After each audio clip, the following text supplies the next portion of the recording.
Please আপনার কাছে request ভাই, নিউজটা ডিলিট করে দেন ভাই, প্লিজ ভাই। বন্ধুরা, একটা মজাদার ভিডিও দেখো, হেব্বি মজা পাইবা। দেখো আগে।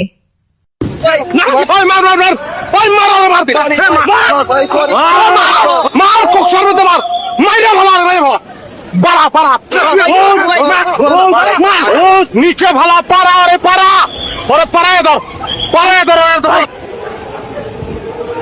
এবার আসুন শুনি আরেকটা কল রেকর্ড। প্লিজ আপনার কাছে রিকোয়েস্ট ভাই, নিউজটা ডিলিট করে দেন ভাই, প্লিজ ভাই। রিকোয়েস্ট কোনো প্রশ্ন ছাড়া ডিলিট করে দেন ভাই। ভাই দেখেন, বাংলাদেশ টাইমসের একটা নিউজ মাত্র দেখলাম যে ঢাবি ছাত্রদল অভ্যন্তরীণ উদ্যোগে ঢুকলেন হাবিদুল। আমি পার্সোনালি পোলাপানকে কাউন্সিলিং করতেছি ভাই, ওই ভিতরের ভিডিও যদি ভাই আপনারা নিয়ে আসেন তাহলে আমাদের জায়গা থাকে ভাই। এটা কি হইলো ভাই? কি বুঝলেন কমেন্টে জানান।